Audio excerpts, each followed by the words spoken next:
Hey, everybody. Welcome to the Approximate Podcast. My name's Jamie French, and this is episode 31 of TGQ&A. It's the show where you ask me questions, and I fumble about.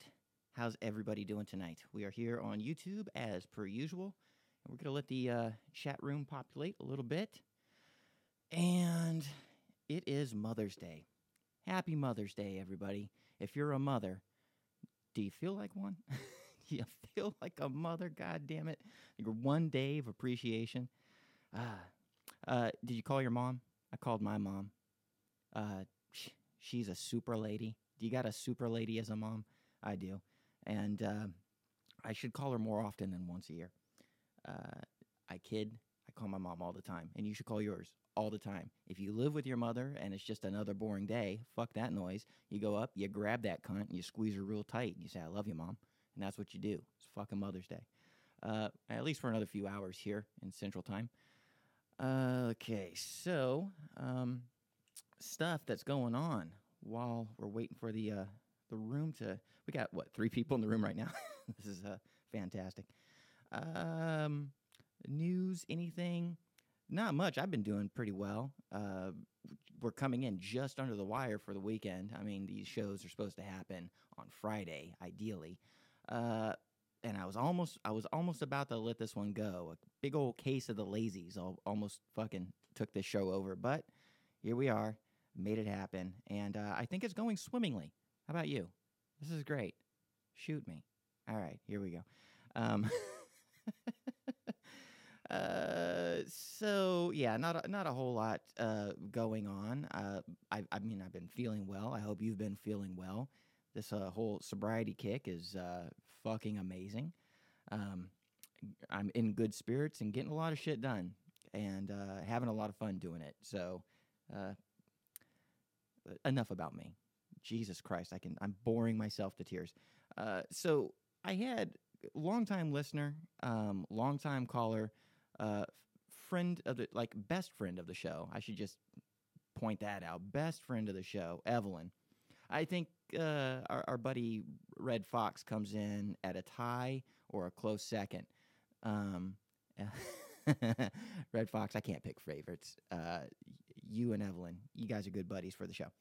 But Evelyn sent me I think it was an email a few days ago asking what I thought about the care package that she sent on episode 30. I mean, she sent the package from England a long time ago. Who can count? But we unboxed it on the last episode, and it was a bunch of treats. It was a nice little care package full of all kinds of amazing things. I'm pointing at the camera now. If you're listening to this on SoundCloud, go to fucking YouTube and watch this. And she asked what I thought about all the stuff she sent, because it was mostly candies and treats. Yeah, I did. I ate every motherfucking one of the things that she sent. I was going to be sentimental about it and keep all these things as like little trinkets and heirlooms and stuff, but it's candy. It was going to rot. I didn't want it to go bad or anything. So I split the difference. I just decided I'm going to eat all the things, but I'm going to keep all the packaging.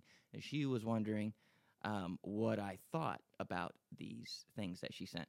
And I got to say, 9 out of 10, quality-wise on everything, 9 out of 10. There's one little bit of contention, but I will review the things that Evelyn sent one by one. So first, let's just get the easy stuff out of the way. She sent me some official English Cadbury chocolates, two bars of it, 2 Willy Wonka fucking looking bars of Cadbury chocolate. One's Oreo mixed with chocolate, and the other one is Dame mixed with chocolate, which is kind of like a Heath bar here in the States. And both amazing. Both amazing. Everything that they say about Cadbury chocolate is true when you're getting the actual genuine article from England. Loved them. Couldn't eat all of them. I'm trying to watch my weight, but I shared a little bit with Stephanie. Fans of the show know that that's my roommate and occasional co-host, and my official co-host, Orion Quest, who's also the drummer of my band, had some with him. Everybody loved it. We had a really good time with those. So thanks for those. They were great. Then there was, I think, three other items.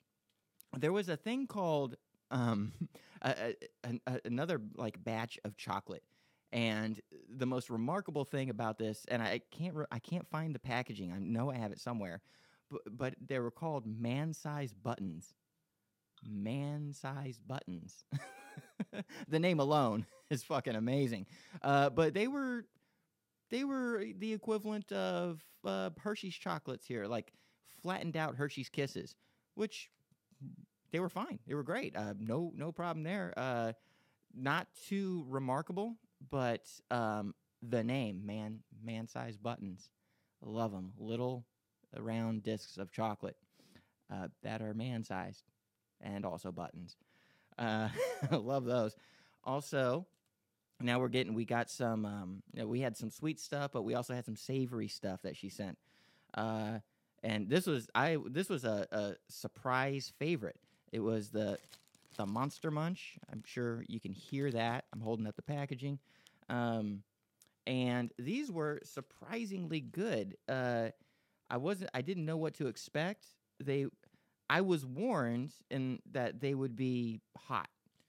It says flaming hot on the thing, but your tongues are fucking worthless in England because this didn't even approach. I'm from fucking Texas.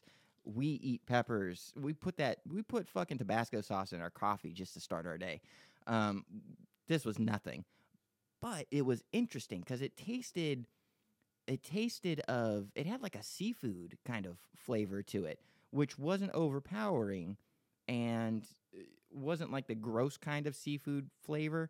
It was, I don't know, it was gentle. It had like a really good aftertaste, and there was a little kick to it, but no way has it ever earned the name Flaming Hot, at least not to the American palate. But enjoyable all the same, and nice good crunch to them, and a silly fucking picture on the package with a big stupid monster that looks like a blue meanie, but isn't a blue meanie. Patent pending and copyright infringement and all of that. But I think that's what they were going for. Don't let Apple Records or Paul McCartney know about this because I think these guys could get into some trouble. But they make a nice savory snack. Anyway, there was a fourth thing, and I hated it. I fucking hated it. It was the bacon fries. A, didn't taste like bacon. B, didn't taste like fries. C, tasted like they tasted like a corpse's foot, a little bit like a corpse's foot, and the kind that that you're not supposed to put in your mouth. And then I put it in my mouth, and then I almost died. So didn't like those. Maybe you sent me a bad batch, but I don't recommend them. Maybe your weird fucking English tongue is all about corpse feet, but not me. I don't like that. It's not good. So then, of course, there's always the trinket that you sent, and that's our good friend Gumball. Gumball from The Amazing World of Gumball. Best cartoon ever made. And that's my synopsis of all the things that you sent, Evelyn. And with that out of the way, we've killed some time. Thank you. You always let me kill some time. Let's get on to the questions at hand. This is TGQ&A, and we have questions to answer. Where to start?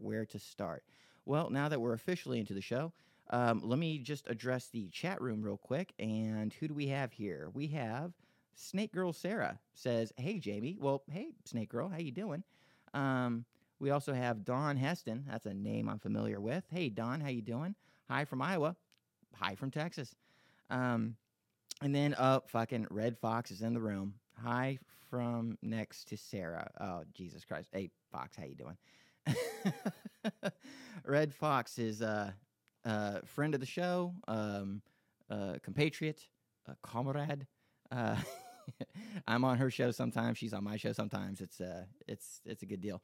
How you doing, Red? Let's see. Let's dive into emails first. Let's do emails first. Because I have a few that are a little bit old, and I want to kind of get them out of the way. So, this email is from sometime in early April. Jesus Christ.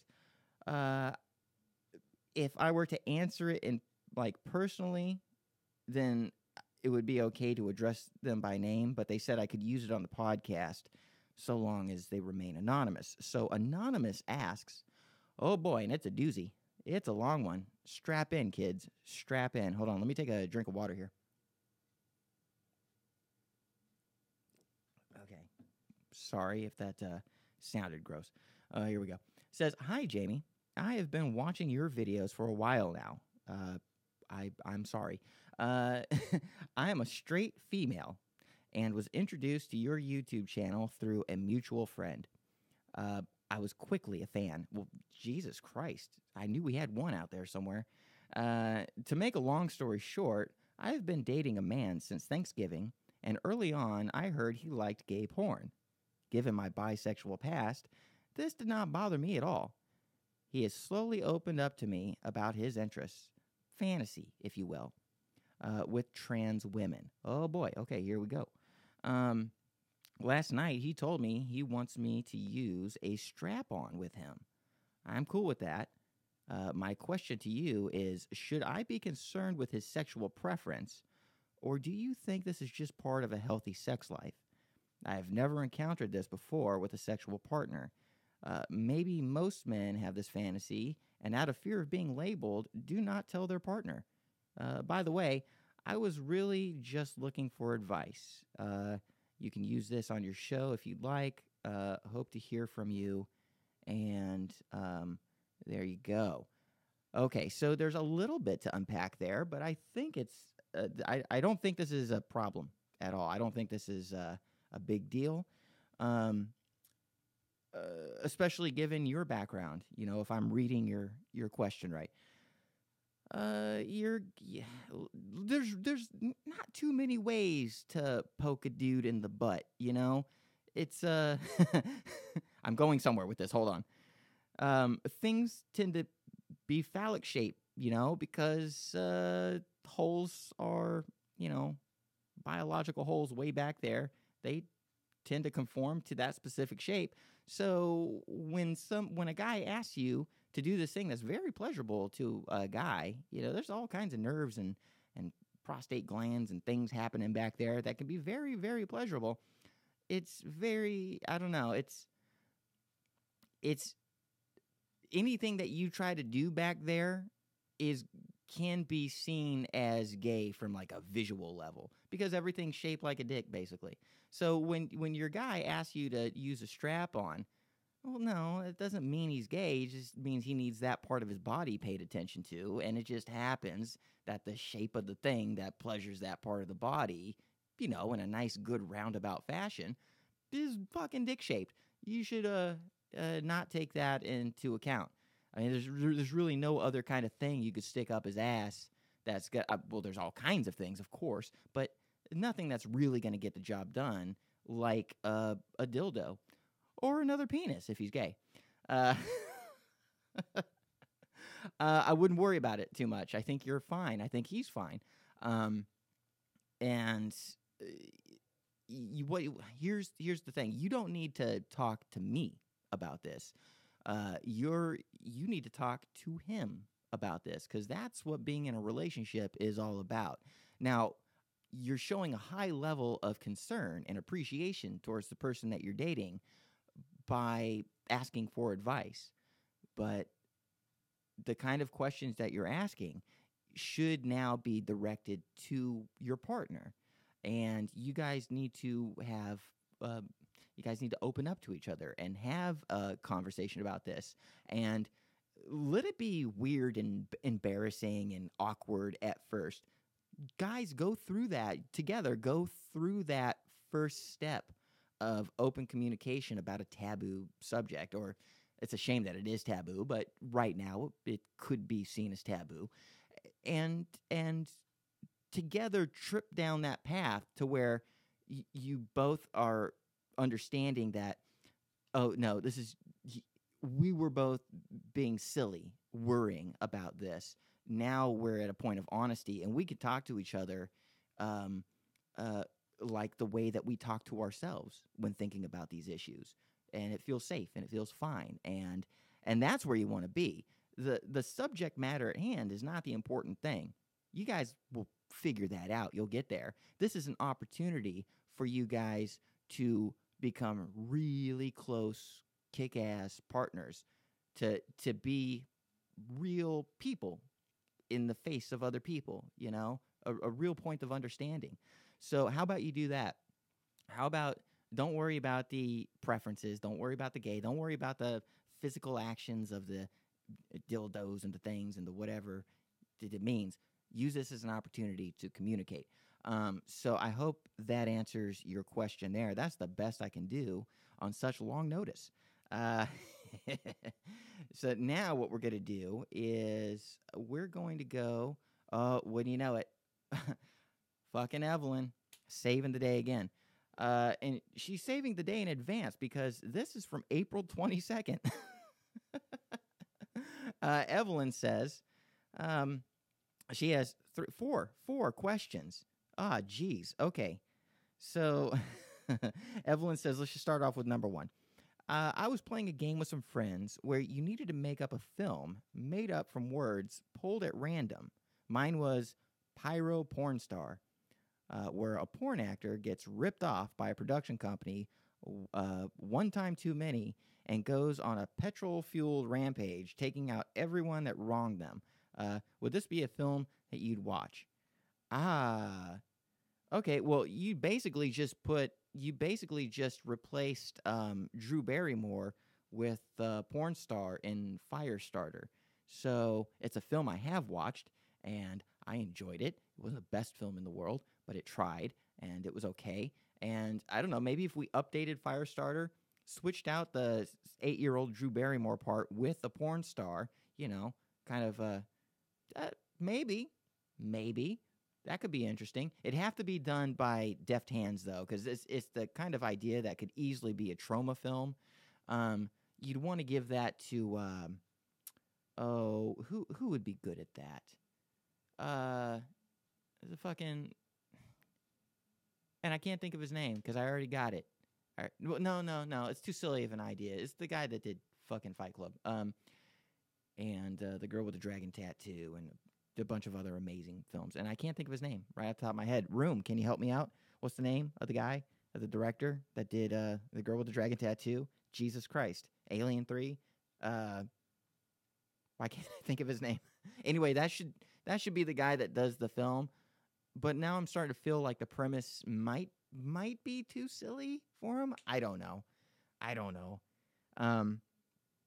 But anyway, yeah, it's a film I'd probably watch if somebody that appreciated goofy films like sat me down and said, "Let's watch this tonight. Let's order some pizza. Let's just watch a bullshit fun thing." Yeah, I'd watch that. So question 2, David Fincher, motherfucker, David Fincher. I think if the script was just right, that would really be good for David Fincher. And that's based solely off of his work for A Girl with the Dragon Tattoo. I think he could do some kind of, for lack of a better term, revenge porn pretty well. And so long as the script is, handled with like a deft touch, Anyway, enough of that. Number 2, if you were to open a kiosk selling Philly cheesesteaks, what would you call it? Easy. It's always yummy in Philadelphia. Bam! Bam! Hot fire. It's I should be shot for that pun. But cheesesteaks, motherfucker, absolutely. And yeah, I'm just gonna go with that. It's always yummy in Philadelphia. Number 3, if you were to buy a new car, what would you consider vital equipment that would have to come as standard? Oh, very easy. Automatic transmission. That's it. I drive like a grandma. I kind of smell like a grandma. I need it to work. I just need it to, I don't want to have to think about driving my car because foot math is hard. And, automatic transmission. That's all I require in life. Number 4, was Pac-Man a hold on, this is worded weird. Was Pac-Man pre-transition and okay, I see autocorrect. Was Pac-Man pre-transition and Miss Pac-Man post-transition?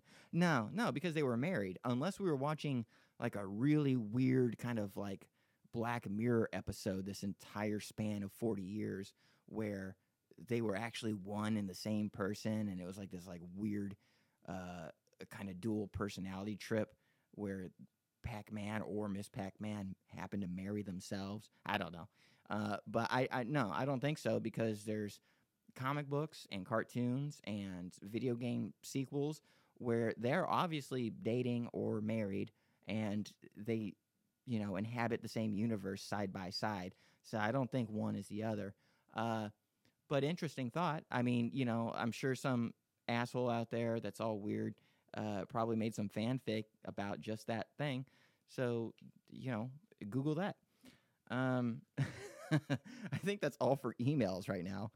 I'm gonna turn to the room because we're going to transition to our Discord room. Yeah. By the way, I have a Discord server, and I'll talk about that later. But I have a place where more questions can be found. But before I get there and talk all about that, let me address the room because it is on fire right now.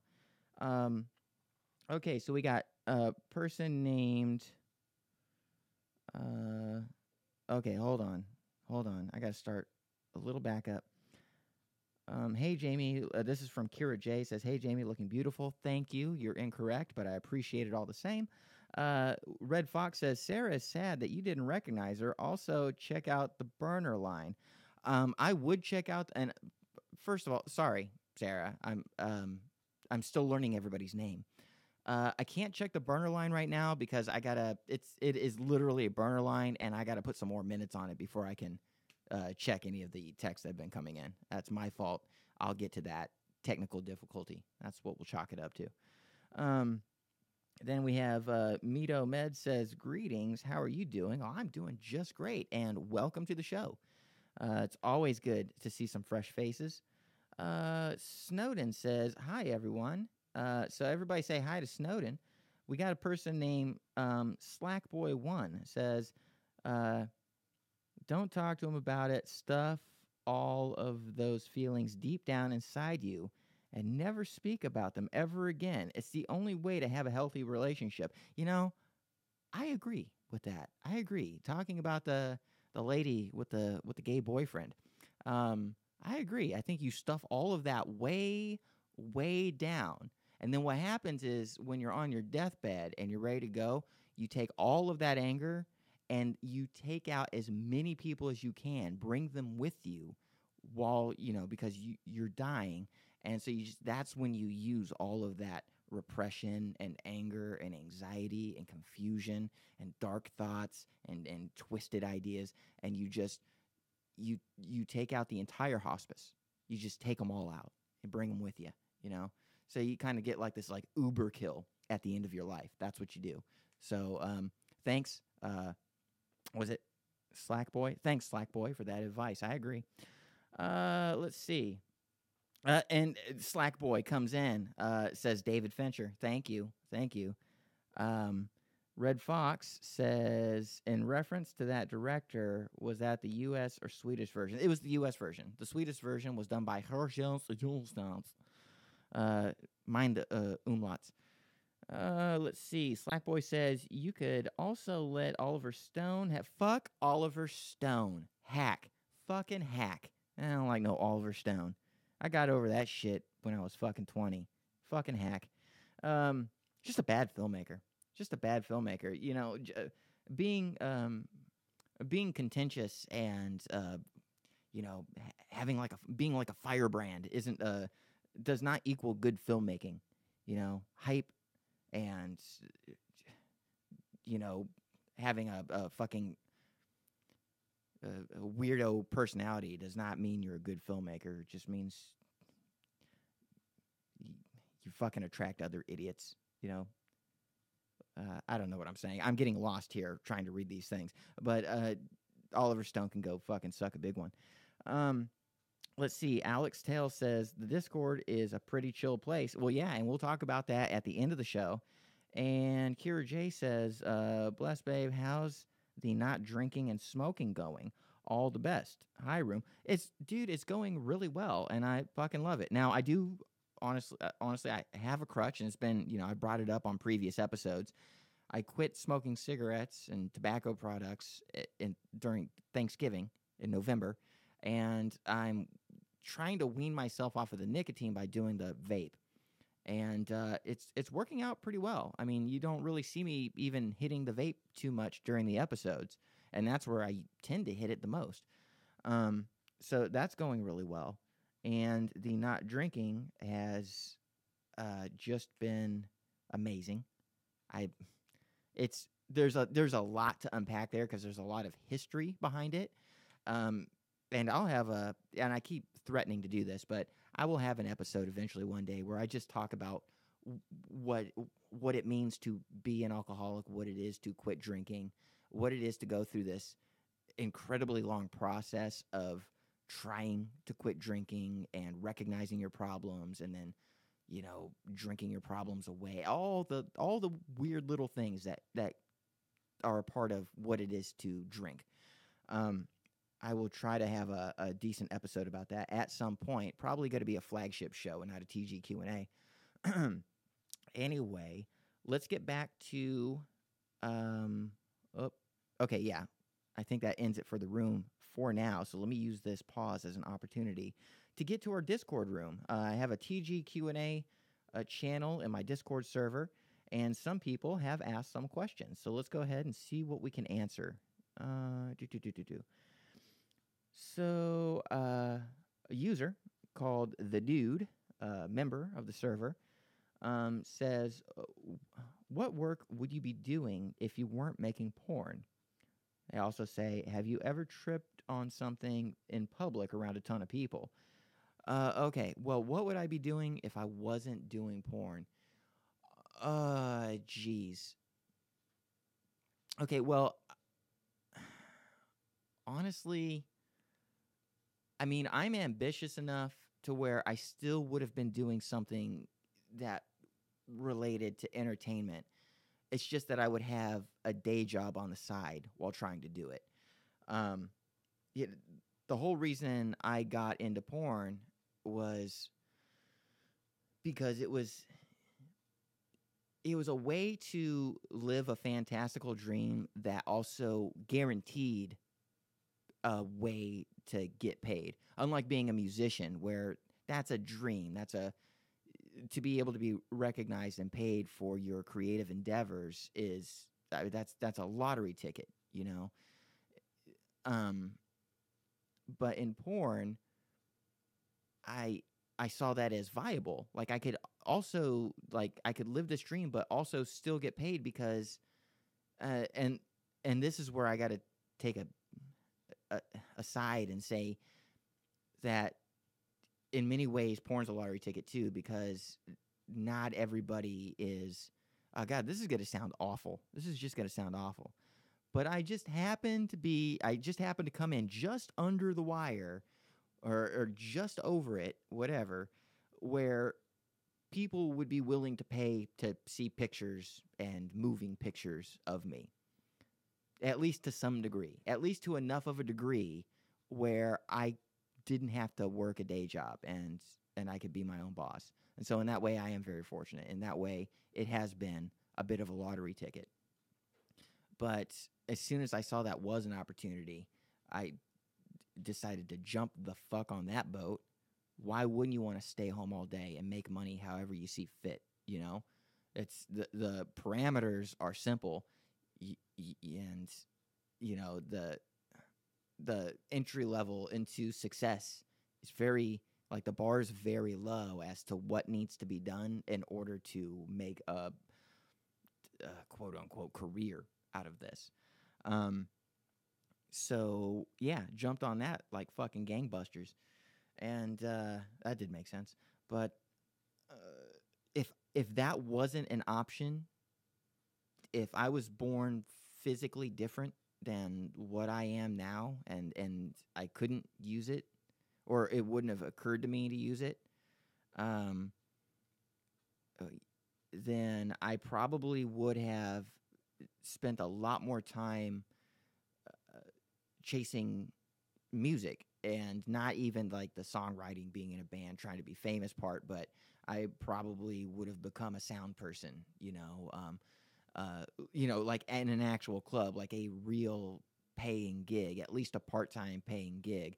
Uh, right now, I am kind of a sound person, but for production, and it's only when I make myself available for it.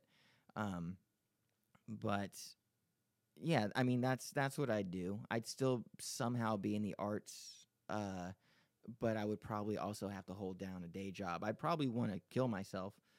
Um, I had enough of working a fucking 9 to 5. I started work when I was 16. I stopped officially working my last on the grid job when I was 25. And during that whole 9 years of working, I cursed the fucking day that I was fucking ever born, because working for somebody else sucked so much. I have a real big problem with authority. I'm fucking, in my core, I'm nihilistic, and I know that none of the manual labor or customer service work I'd ever done, I'd gone through 30 jobs, meant nothing, and I felt like all of my time was being sucked out of my life. And I didn't care how much it paid me, because the money didn't mean anything. I wanted time to be an art fuck, I wanted time to learn all the chords and play guitar and pursue a life of making things. And just making enough money to get by, to put some food in my stomach and a roof over my head, was killing me as a person.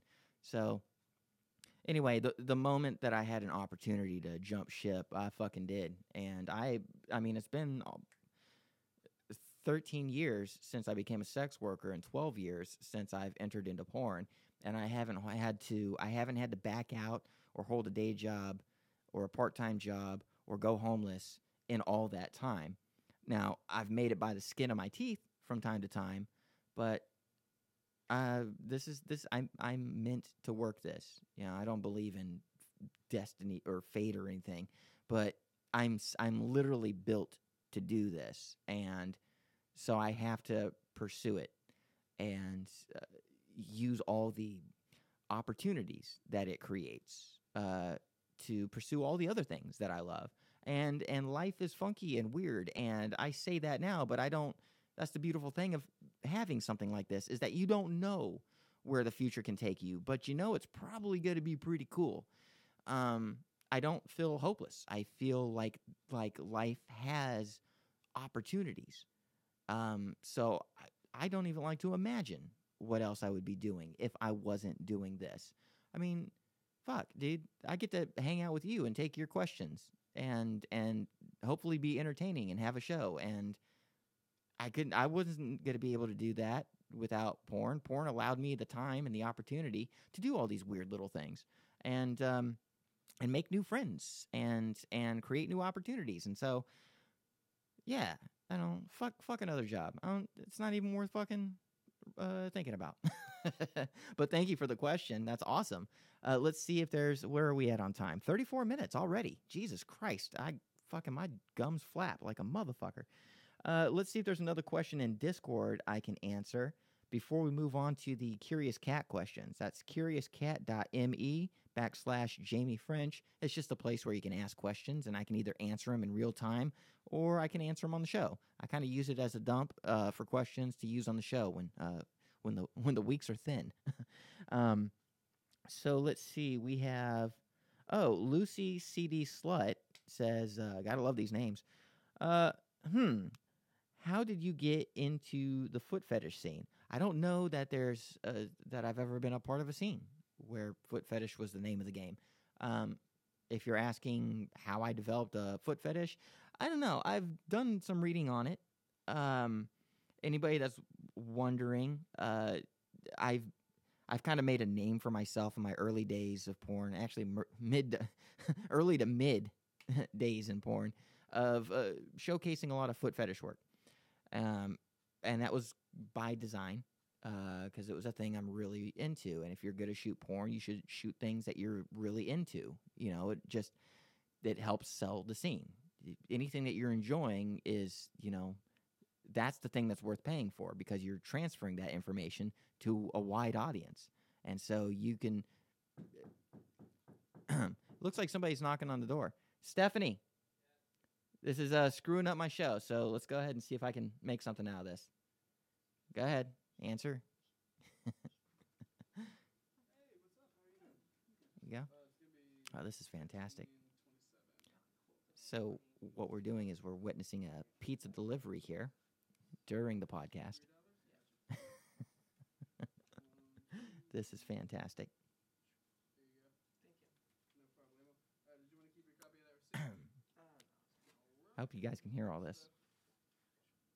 Thank you. No problem. See you later. You too. I'm a fat ass. Okay. So that was Stephanie ordering a pizza. That was a bit that we came up with. Planned on it for like fucking 3 weeks. Jesus Christ, shoot me. Anyway, what the fuck was I talking about? Oh, foot fetish stuff. Anyway, to answer your question is, so I looked into it, and it turns out, and I don't know if this is right or not, but I read that kids that weren't breastfed tend to spend a lot of their time on the ground, and they're always seeing their fucking mom's feet, and so they start to make an early association with femininity and feet, and if they're in later days, when they're becoming sexually mature, they start to relate that shit. And then people that were breastfed are always around tits all day, and when they become sexually mature, everything's about tits. And I was never a big fan of tits, but I was always a big fan of feet. And then to learn that I was raised on fucking goat's milk because I couldn't drink breast milk, it all kind of tangentially makes sense. There's a lot of correlation, but I don't know if there's any causation. So if anything, it probably comes from really early days. But I was never part of a scene. It was just always a thing that was part of my brains somewhere in the back there. Oh shit. So Foxy is just recently put something in the Discord, and this will be the last one that I read before I get to Curious Cat, because I do not want to go over, 45 minutes. We're at 38 minutes. Let's see. My questions from the line: thoughts on the near prospects for uterine transplants and pregnancy for trans women. Also, why do you think it seems like trans gals post-op seem to get pushed out of the adult film industry? Jesus Christ, man. That's what you want me to answer? I'll tell you what, we are going to save that. That's going to be the opening question for next week's show, because that's going to take that's going to take 38 minutes to fucking explain on its own. Thank you, Fox. Thank you. Thank you, Stephanie, and thank you, Fox, for ruining my show. If it's not a pizza, it's a laborious question. I can't win. I can't win. And that means my listeners can't win. Jesus Christ. Okay, so let's go to Curious Cat real quick, and see if we can wrap this up. And, of course, last questions will be answered from the chat room. And thank you guys so much for being here live during the show, those that made it to YouTube. Okay, so we got Anonymous says, oh, well, great. Very simple. Just longing to kneel and greet you. There's no need for that. Rise, citizen. I'm not a I'm not a jerk that way, and I'm not domineering like that. Just be cool and groovy, and it's nice to meet you, and just say hi. And I promise I won't bite. But it sounds like maybe that's what you're looking for. I don't know. I'm sorry. I don't mean to disappoint. I feel like a failure. I feel like I failed you. Can we be friends? We can be friends. Why can't we be friends? Can we? That was not the melody for that at all. And last questions are going to come from the YouTube chat room. I'm having way too much and not enough fun all at the same time. So TL says, "Can I ask anything?" TL, you may ask anything you want. Let's see. Kira J says, Jamie, do you think your sexual side wouldn't be so advanced or open if it weren't for working? No, no. I always had that. That's why I can work in the industry that I'm in. Yeah, I was already preloaded, and I was a bullet that just needed to find the right shaped gun to be put into.